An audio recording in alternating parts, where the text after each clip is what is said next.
Hi guys, this is Brad from Max Rarity. I have Jared Zander. Hello. And he is going to bring you his deck from Nationals and tell you what he placed and what he played. I don't remember what I placed in all honesty. You can leave that in. Alright guys, what's up guys? This is Jared, aka Figment. You guys might know me from tournaments or whatever. This is my really bad deck profile. This is basic Decidueye. So obviously you got your 4 Decidueye line, you got your 2 Vileplume, and wait, where's my other one at? It's right there, whatever. Anyways, 2, and then 4, no big deal. It's hot garbage, from what I've been told by the people I play against at least. Got 2 Shamans, 1 Coco, 1 Lele. I don't know why I have these all sideways at this point, but whatever. We'll roll with it. And then I don't actually have the card anymore because I was just borrowing it for the tournament. We're going to pretend this is a Mewtwo, the Mewtwo that does Psychic, which is 20 and then 20 more for each energy. That was built specifically for the Espeon GX, which was Espeon Garb, which was heavily promoted going into Nationals. In the deck, I also ran Jolteon, which, since we're going over that, Rainbow Energies, of course, were my choice, as well as Double Colorless Energies. Then, of course, you got your straight 4 Forests, then just to make sure you can guarantee that consistency of Decidueye. And then for your Spore count, run 4 Sycamores, 3 N, 2 Lysander, 1 Olympia. Now, I know this may look like a mess of cards on the table, but there's some reasoning in this. Got 4 Ultra Balls, 4 Trainer's Mails, 3 Level Balls, 2 Float, 2 Revet, and that's my deck thrown around everywhere. But we're going to break this down a little better now. So you've got your Decidueye and Vileplumes. This is for maximum consistency. This was the most consistent line that you will see on any list around that I know of, at least. If you have a better one, shout out down in the comments below. But we've got Rainbow Energies, so you can use your attacks with Jolteon, and it also opens up a new avenue, which a lot of people disregarded, with Tapu Lele to use the Tapu Cure GX.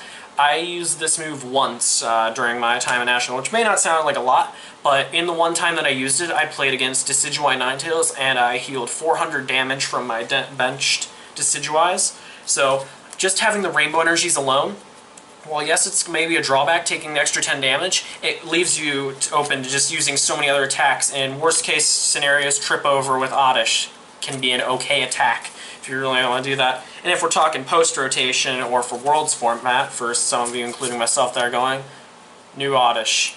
So good. Anyways, moving on here, we got Shamans, of course, just your setup. You want to draw into as many cards your first turn. You want to set up as many forests as you can. You want to get as many Decidueyes out your first turn, just to start spreading that damage so you can set up for those easy KO numbers.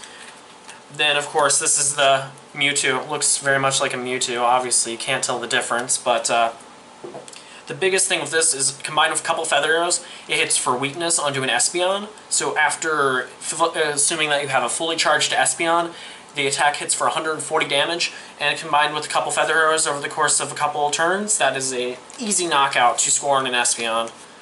Then moving on here, obviously, 4 Forests, kind of, well, self-explanatory to make the deck as consistent as possible. Same goes for the Trainer's Mail and Ultra Balls.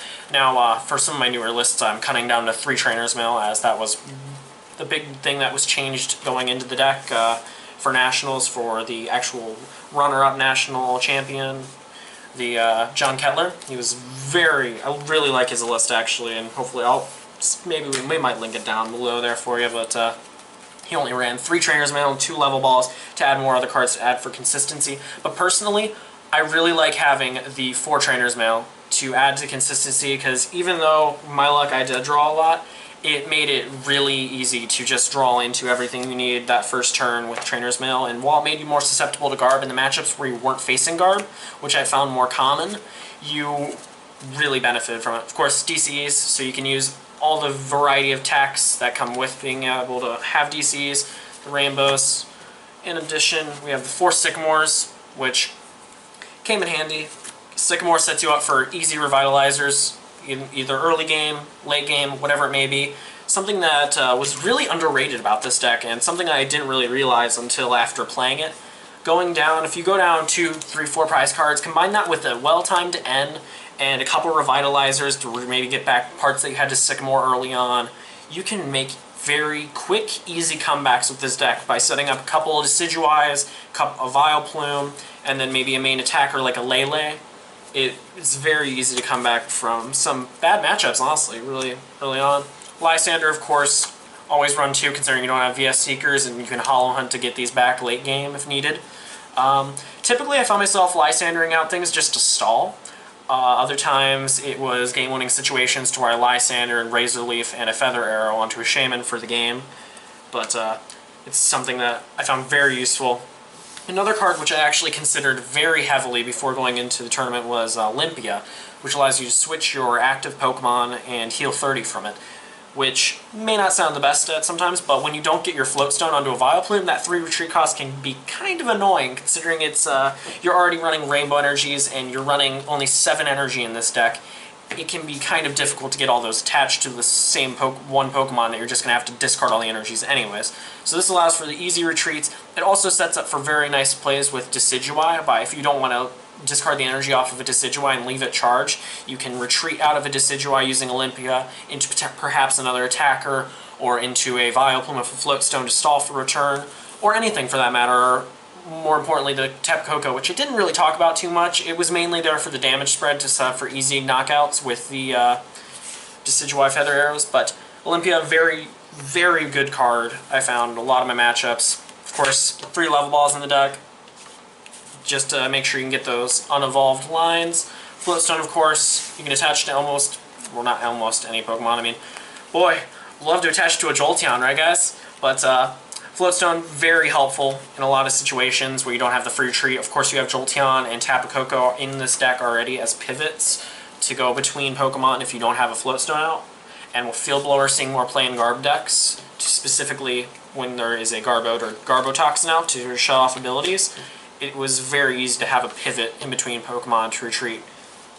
And that's pretty much it about this really wonky deck that I ran for Nationals. If you have any other questions, feel free to leave them down below. Of course, Decidueye is love, Decidueye is life, and talk to you guys next time. Peace out. Thanks for watching, guys. May your lives be as max rarity as my decks. Have a great day.